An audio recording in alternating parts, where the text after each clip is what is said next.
Ladies and gentlemen, the picture you are about to see is as important a film document as was ever made by the Army Air Forces.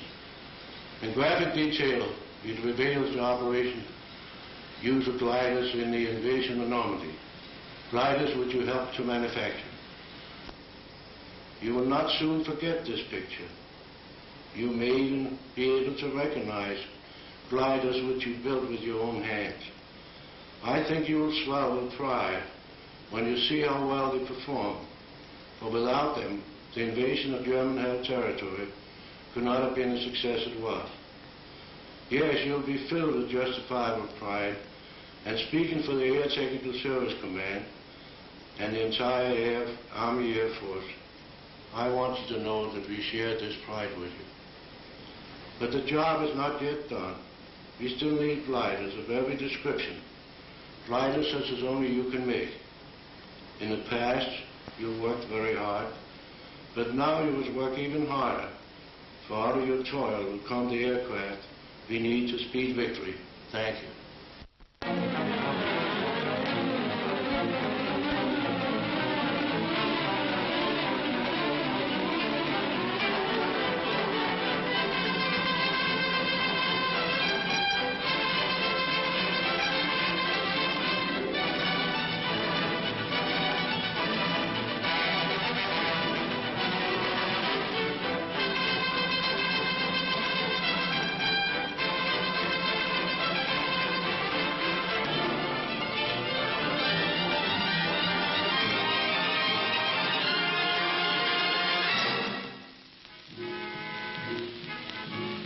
This is the story of the operation which began the assault on the continent of Europe.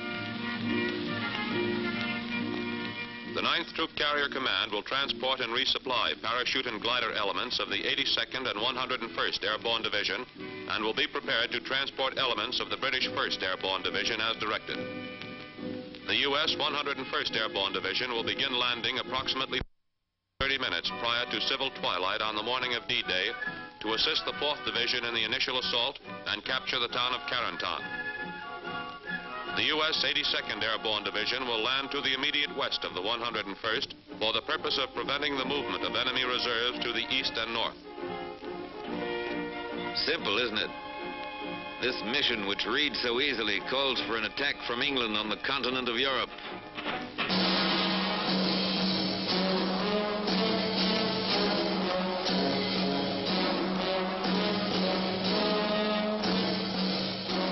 The Festung Europa, walled in by the formidable defense in depth of the Atlantic Wall.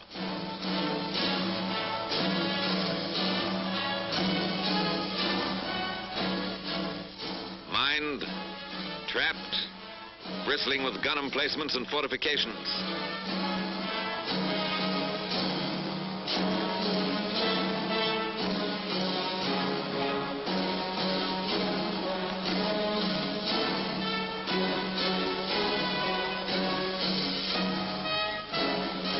An impregnable barrier, said the Nazis.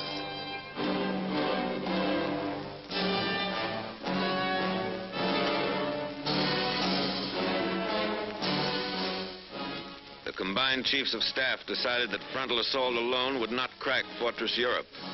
The Atlantic Wall must be vaulted and the cracking process begun from the rear. The initial effort by land, sea, and air would be made in this area, spearheaded by troop carrier and airborne forces.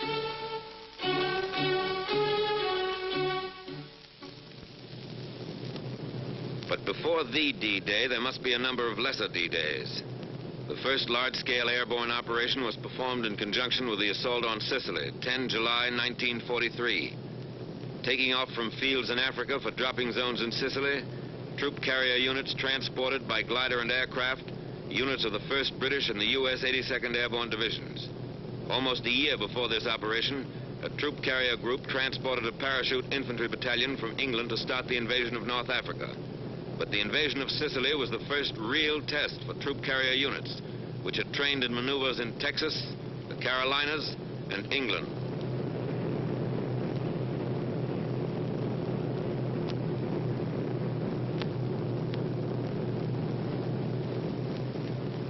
The Sicilian operation indicated there was much to be learned about the planning of an airborne operation. Troop carrier aircraft were shot down by friendly forces, and parachute drops were widely scattered. It was a tactical success, however, rich in experience for the units which would later participate in the assault on the continent. The lesson was driven home that more navigation aids were badly needed, that gliders must be landed at slow speeds, that some type of air brake was necessary to decrease the rate of descent of gliders going into small fields, that protection for the nose of the glider in rough landings should be provided, not only to protect the pilot, but to facilitate unloading. A technique had to be worked out for gliders landing on water.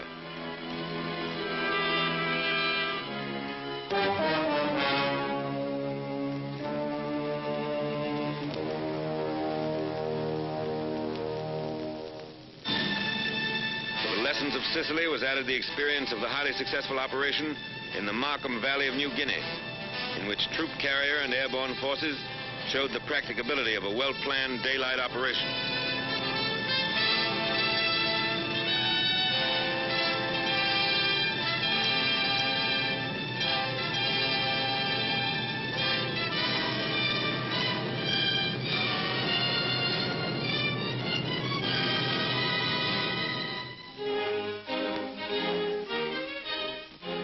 Back in the United States, many lessons learned from the operations in Sicily, Markham Valley, and Salerno were made a part of training and maneuvers.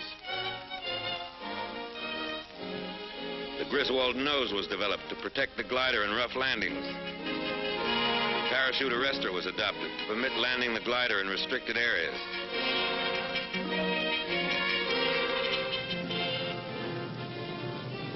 The intercom between tow plane and glider was introduced.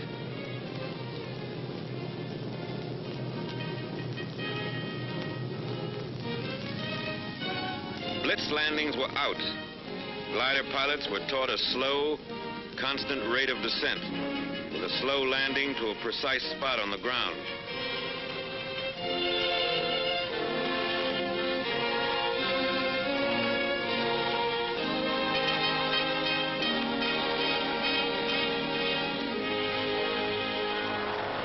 Many types of combat aircraft were suitable for towing the CG-4A glider. The B-25 was used. The P-38 performed its task well.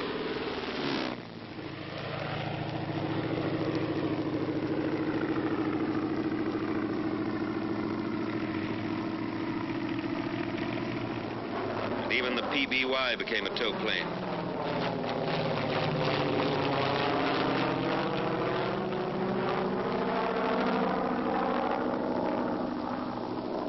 Note the takeoff of the PBY before the glider.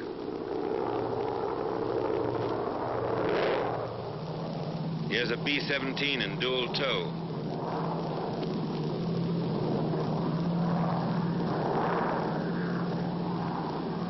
And a triple tow by a C-54.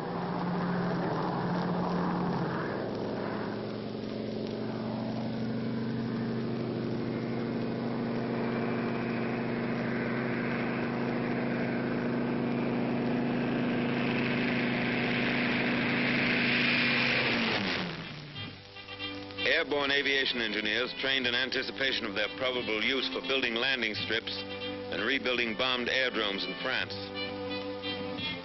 Troop carrier airplanes are converted in a matter of minutes into ambulance ships.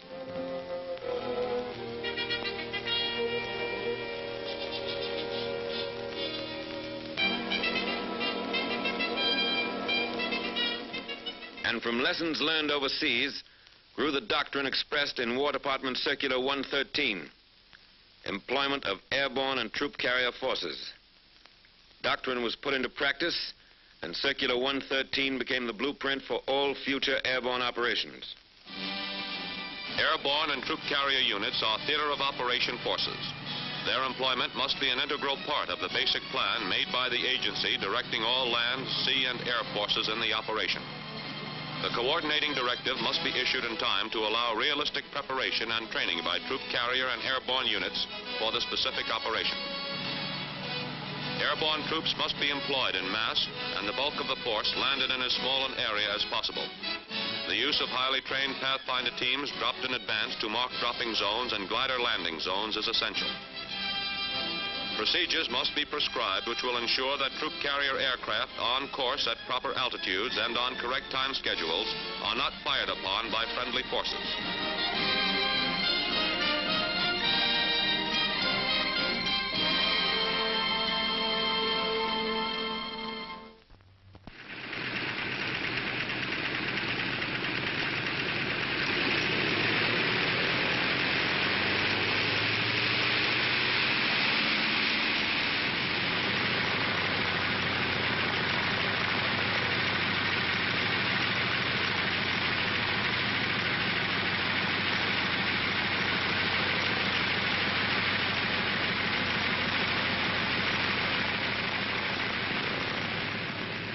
Power pilots and the staffs of operational training groups, which were committed to the United Kingdom, were trained in flying procedures of the United Kingdom before they left the States.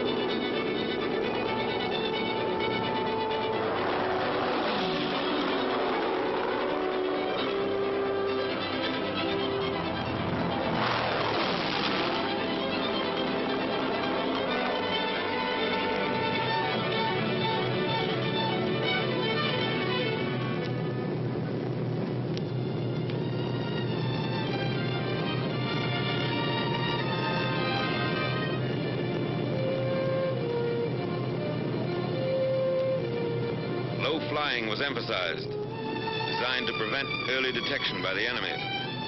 Air crews had to fly through a corridor of flak, pinpointed by searchlights. Every aspect of operations in the United Kingdom, flying control, air-sea rescue, supply, British navigation, weather, all phases of theater training were covered before the units departed overseas.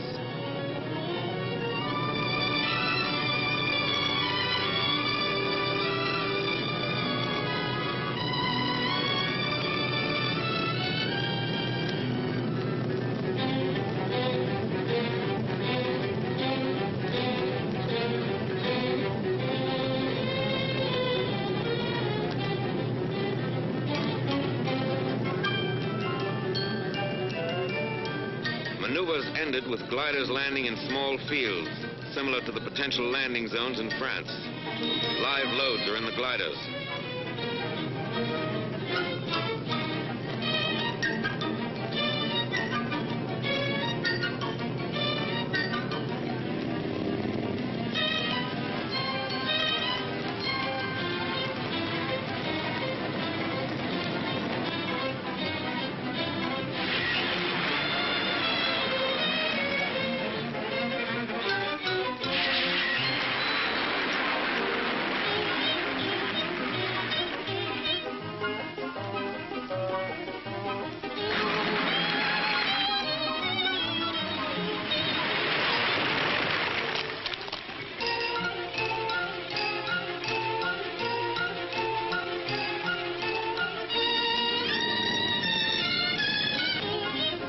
Airborne troops continue in their specialized tactics. Glider pilots are trained to stay in action with them until evacuated.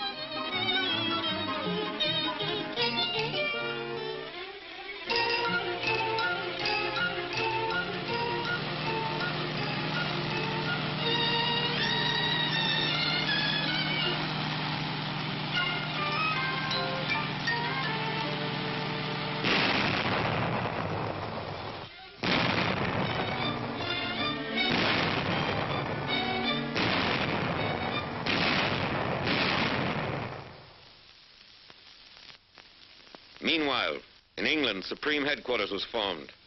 The planning phase changed to the manning phase.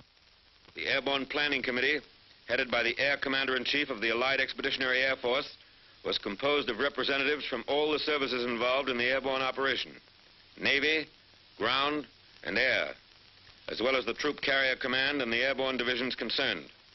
British ground crews helped assemble their own Horsa gliders before turning them over to Troop Carrier.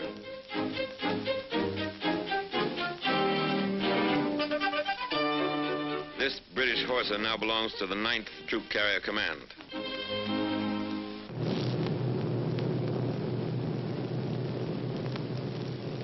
Each group now had 73 aircraft instead of the normal 52.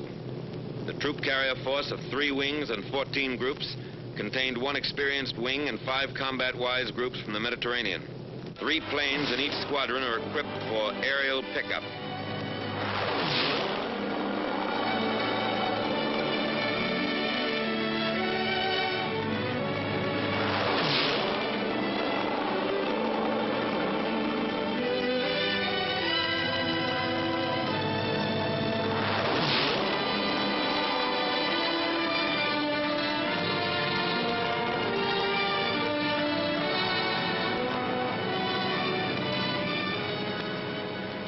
Coordination between ground and air is necessary for accuracy in delivery of resupply containers.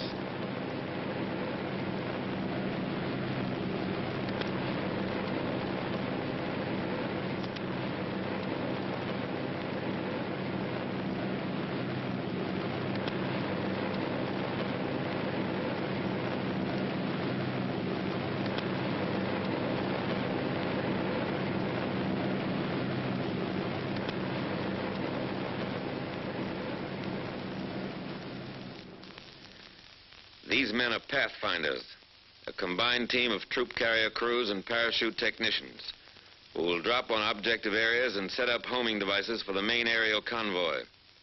Teams consist of 9 to 14 technical men and 5 security personnel. The Pathfinder School, starting without precedent and table of organization, and with little equipment, turned out 50 trained troop carrier crews and 260 British and American airborne officers and men by D-Day. Pathfinder airplanes were equipped with every navigational aid used by troop carrier, and the flight crews and airborne teams received 30 to 60 hours training in their use, both in the air and on the ground. Each Pathfinder team is equipped with 8 specially designed holophane lights from which DZ light tees are made. By D-Day, crews who had lived, trained, and were briefed together could navigate under instrument conditions to within 600 to 800 yards of a pinpointed position in unfamiliar territory.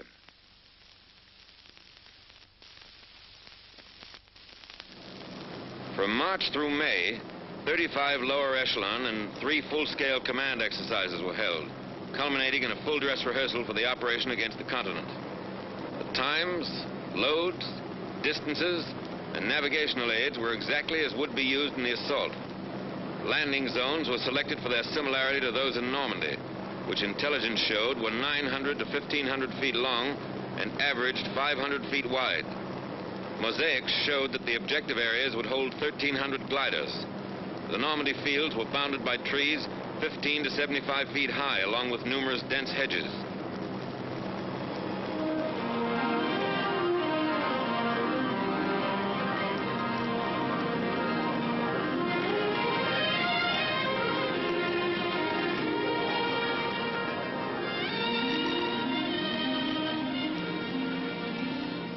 Glider pilots were allowed to choose their own fields, and release was made at heights from 800 to 1,000 feet.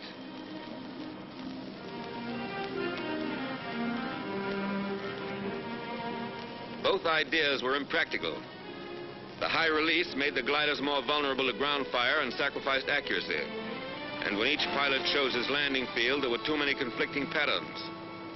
Following this maneuver, it was decided that leaders were to choose the landing field for the 3 other gliders in his element, and the release would be made at 400 to 600 feet.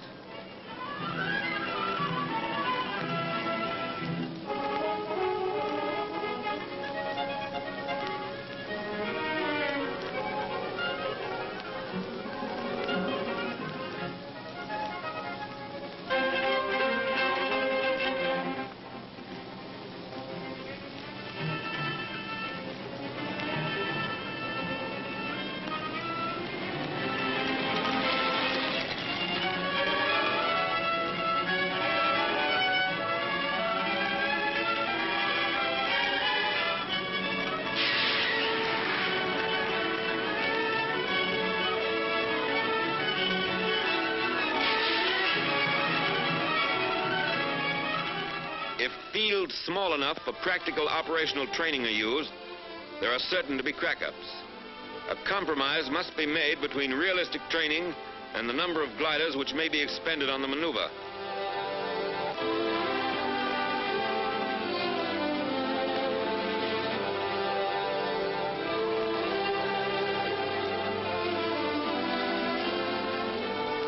One reason the percentage of Horsa crack-ups was to be so much higher in the actual operation was that a sufficient number were not available for extensive practice in full-load landings into small fields.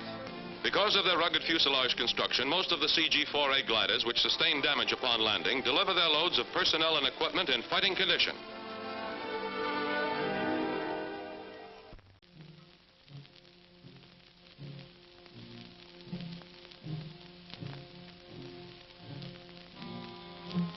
Airborne infantry file into buses for their last land-borne ride until D-Day.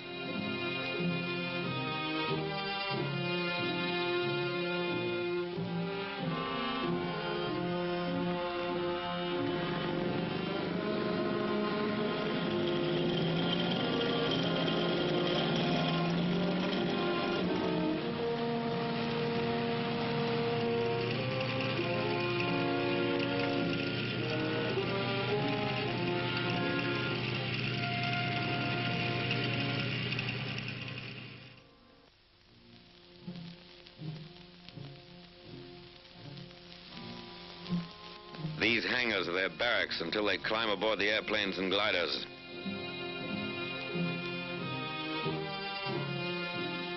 New equipment is issued.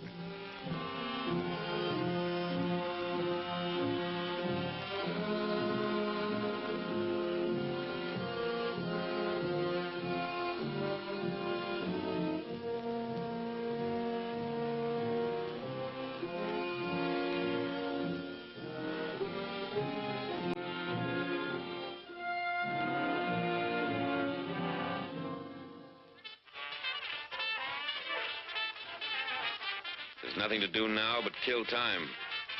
Nothing, that is, but to keep at the peak and to wait orders.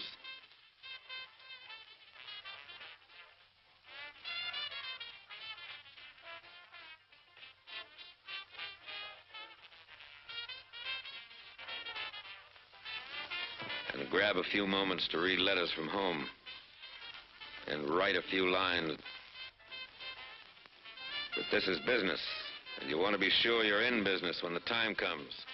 So you take inventory of your stock and trade and keep everything clean and shining and ready.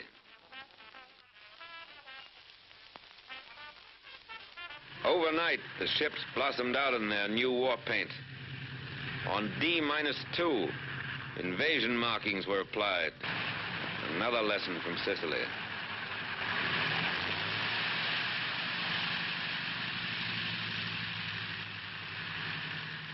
Invasion money revealed the objective. By now, the High Command insisted that individuals should know their destination.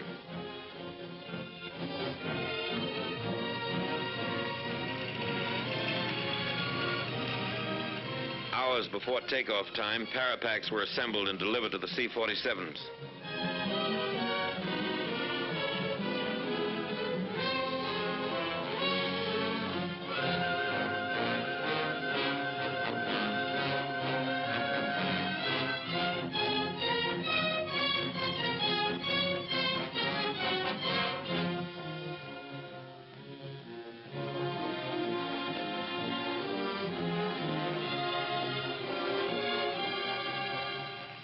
LSTs receive their quotas of troops who will cross the beaches and move forward if troop carrier and airborne have done their job.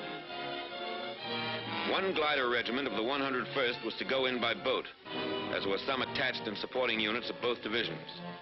The lift, or the required aircraft and gliders, was not available to put them in by air as early as needed. D-Day -1, and time narrows down. Gliders for the first night's operation are assembled for the takeoff. Glider pilots are told to assemble at division headquarters after landing for evacuation to England. An airborne general has a final talk with his men.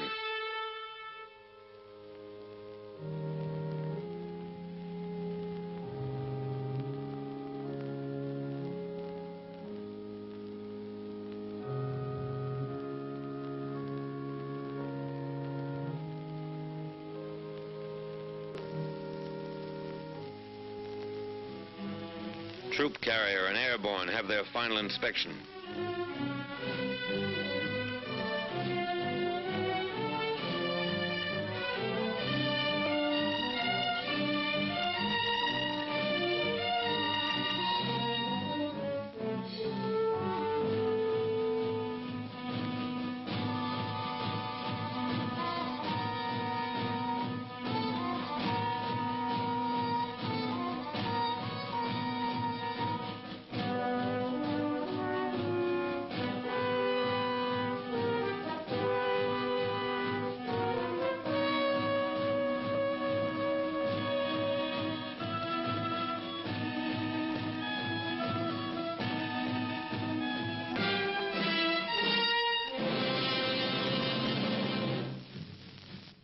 More than a dozen fields, paratroopers march their ships.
Each pilot has been furnished a list of his passengers.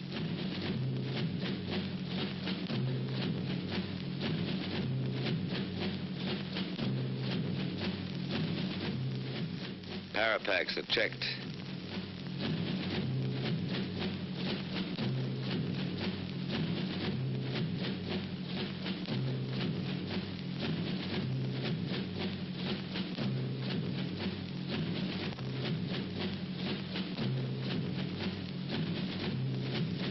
This outfit has enough Apache blood in its collective veins to justify their haircut.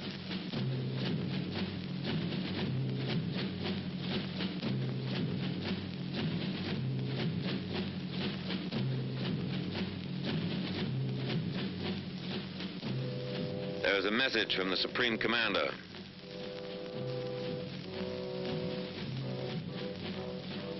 You are about to embark on a great crusade.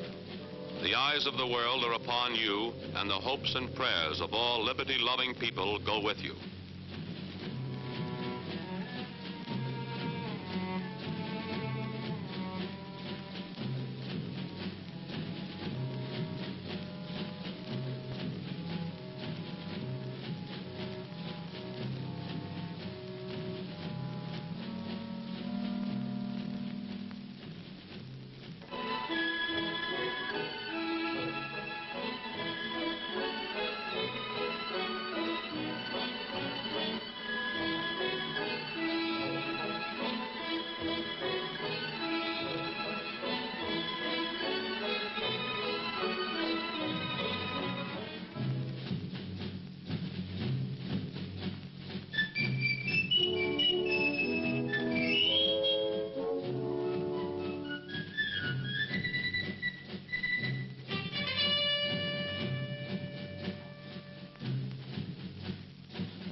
Pilot and crew chief make a final check of the parapacks.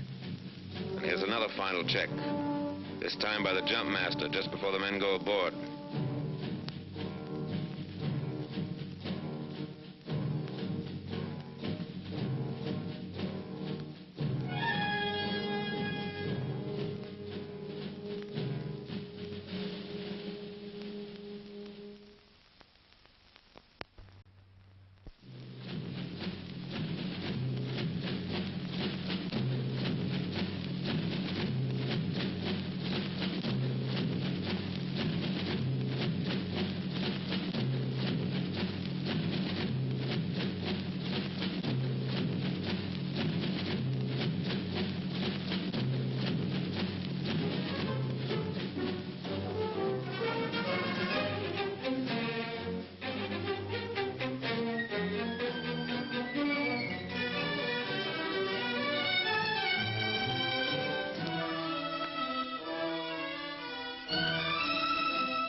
This trooper will drop his British leg pack loaded with demolition supplies just before he lands.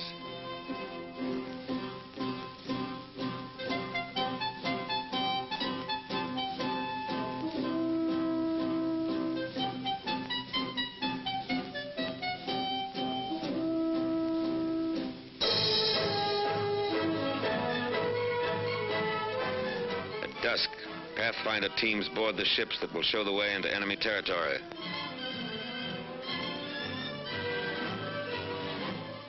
"925 troop-laden aircraft will home tonight on navigation aids set up by these Pathfinders. This is 1 minute out of 1 hour in one day in the world's history that has rarely been equaled. These are the first ships to take off in the airborne invasion of Fortress Europe.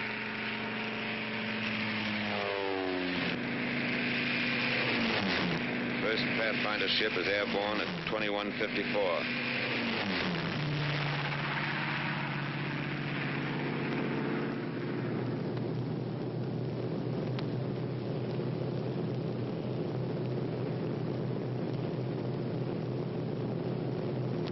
As the Pathfinders head for the coast of France, other C-47s move into position for their takeoff at the head of the runway.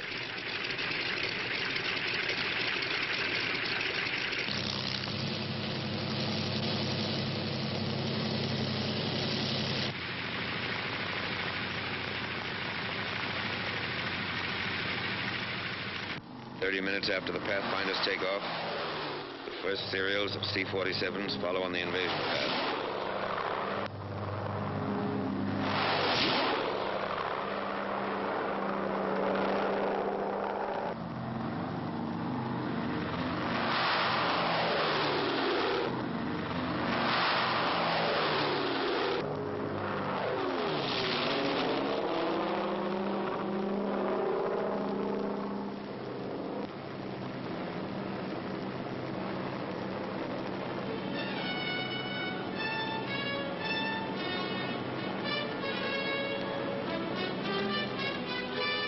As troop carrier aircraft cross the channel, the Allied invasion fleet has already weighed anchor.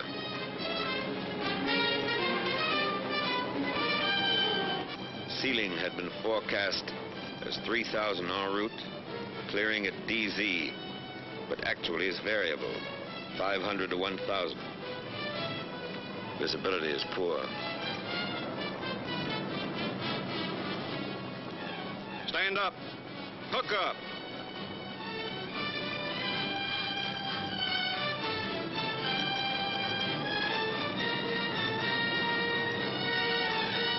Ready with the red. Show the red. Stand to door. Ready with the green. Show the green. Go.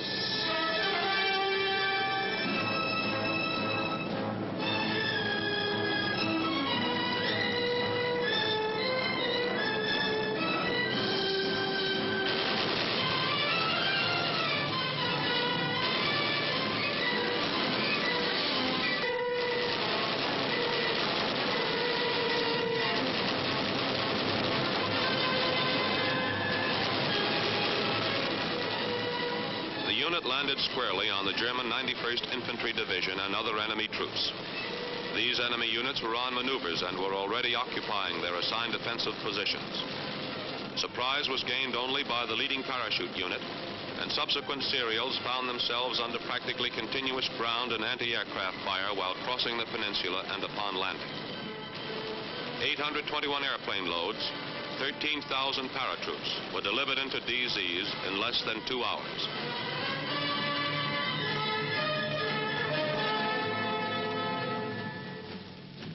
Troop carrier had not planned or trained for a night glider landing, but more panzers moving into the peninsula made 100 glider loads of anti-tank guns and troops essential for the initial phases.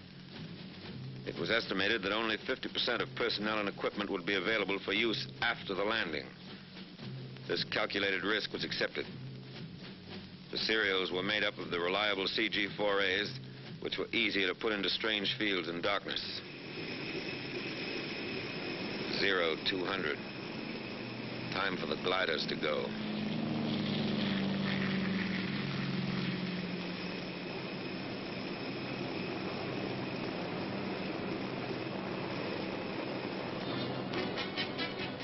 right, Cloud. Approaching LZ. Roger. Okay, cut loose. Roger. So long.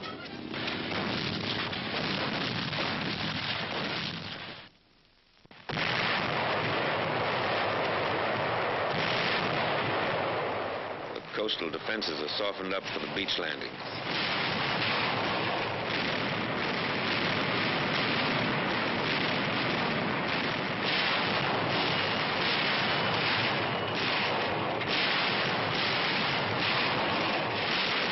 Daybreak. The naval bombardment continues.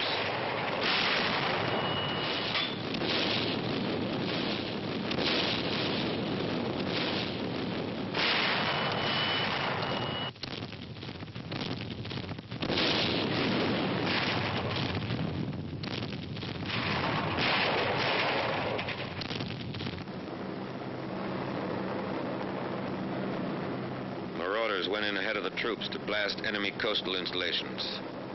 Priority number 1, air supremacy, had been obtained a long time before D-Day. The 8th and 9th Air Forces had accomplished that. Standing offshore, the invasion craft wait as Allied planes blast the coast.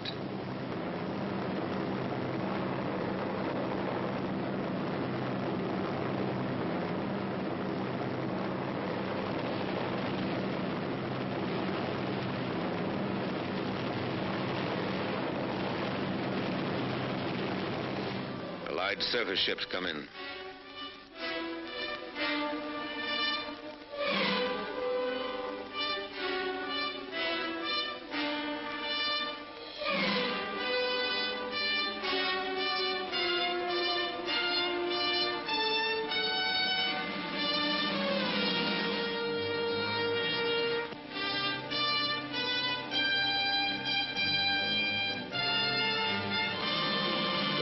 Go on to the next phase, the bombing and crippling of roads, bridges, waterways, railheads, the isolation of a battlefield.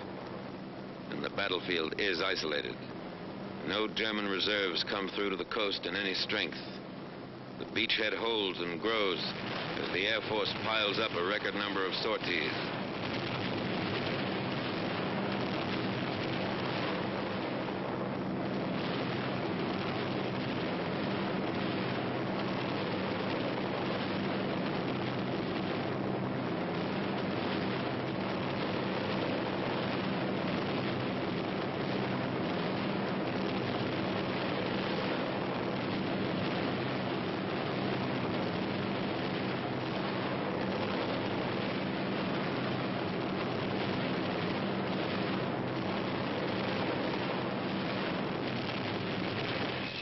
Fighters blast every target that moves on enemy ground.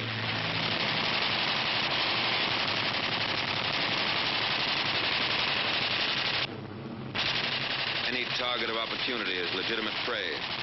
Record sorties are flown by the fighters on D-Day.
Back in England, the next glider serials are being marshaled for the takeoff. The C-47s are doing double duty. Back from the paratroop drops, They're ready to take off with gliders. Dual tow had been practiced in the States, but it was not used in this operation due to the extra time necessary for air assembly and to the additional marshalling space which it would require on the aerodromes.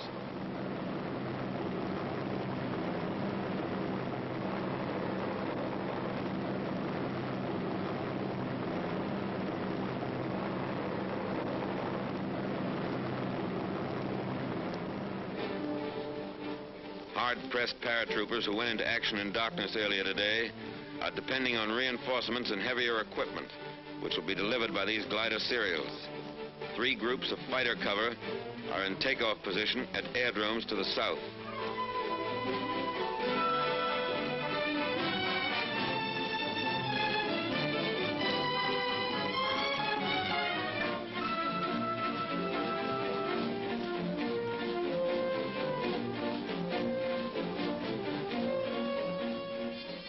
The coordinated British effort was made simultaneously by the British 6th Airborne Division, transported by RAF 38 Group on objectives around Caen. Particularly interesting was the delivery of 8.5-ton tanks of a Recce regiment in 30 huge Hamilcar gliders. 29 of the 30 tanks were in action within 10 minutes after they were landed.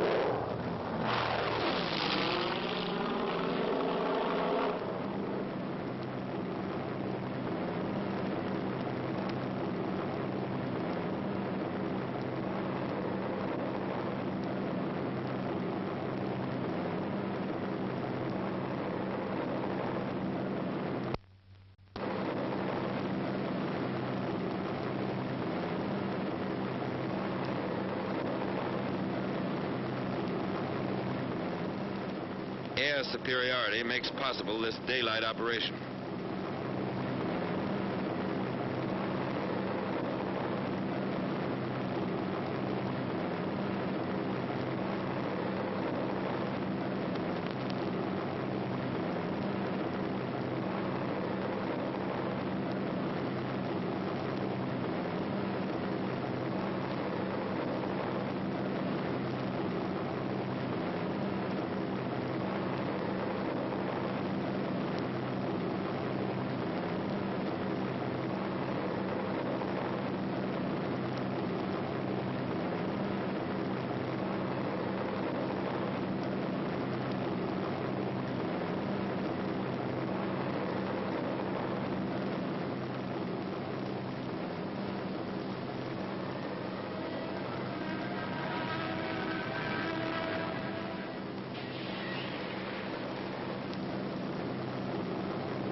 ACAC ended a mission for this friendly airplane. Two-way traffic, and it's congested.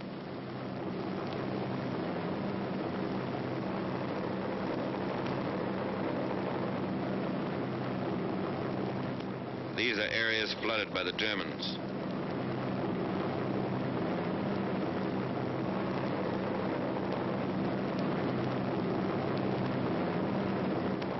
Parachutes and gliders from the previous serials.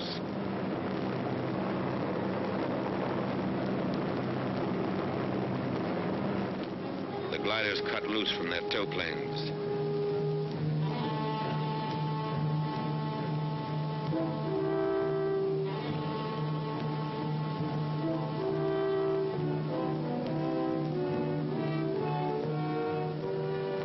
We have fighter cover all the way to the landing zone. Not even a lone German fighter was able to sneak through.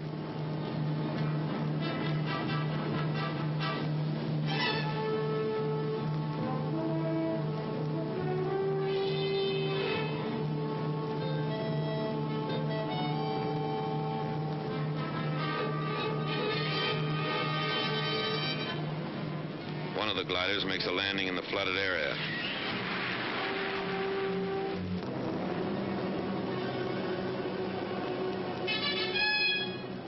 Here are the staked fields intelligence warned us about. The traps consisted of poles 12 to 15 feet long.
The 82nd and 101st Airborne Divisions were in action 33 and 24 days, respectively. The 82nd, having captured Sault-Mère-Église and secured the bridgehead across the Mer de Ré River, destroyed other river crossings, protected the flank of the 7th Army Corps, and drove west to the Douve River. The 101st seized the areas assigned it, destroyed bridges, and drove on to Carentan to establish a defense area there.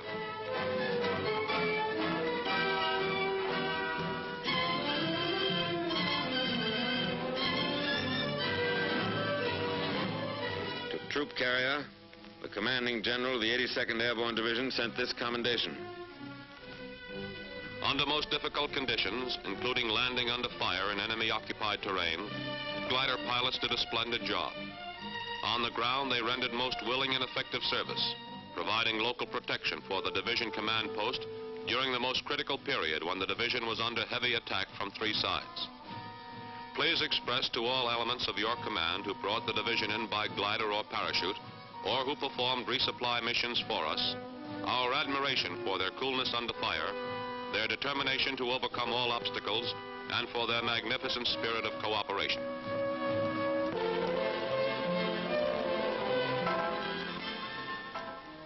This is part of the price paid for 6 and 7 June 1944.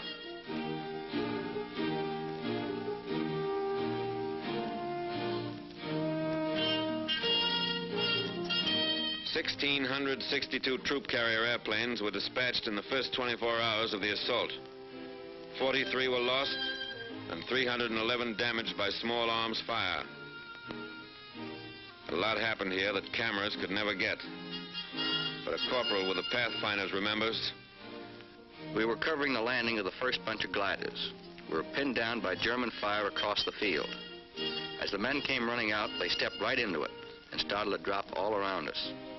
The German cannon blew one glider right apart. A veteran glider pilot. A night glider operation means more landing casualties and extreme difficulty in unloading. It is certainly not desirable if a dawn or dusk landing is at all practicable. A power pilot. I flew in a parachute serial the first night, and the navigation aids really worked. But I couldn't see the light T, which was supposed to be on my drop zone. A War Department observer who entered combat with one of the airborne divisions. Troops were dropped generally in the vicinity of the DZs, but were badly scattered. It appears that prearranged supply systems are not flexible enough for airborne combat. Supplies should be dropped as called for by local commanders rather than dropped en masse. Large-scale parachute resupply drops are wasteful and should be restricted to emergencies. More attention should be paid to switching over to ground supply as soon as possible. A troop carrier liaison officer. Our Pathfinder teams, in 2 cases I know of, suffered heavy casualties. The light Ts, which we expected so much help from, were only 10% operational due to enemy fire. 50% of the resupply drop landed in enemy hands. Communications didn't exist to advise later serials of changes in the enemy situation. Troop carrier operations and communications personnel should move with the first parachute or glider units. 89% of the horses and 50% of the wackos crashed in landing. But 75% of personnel and equipment were ready for combat.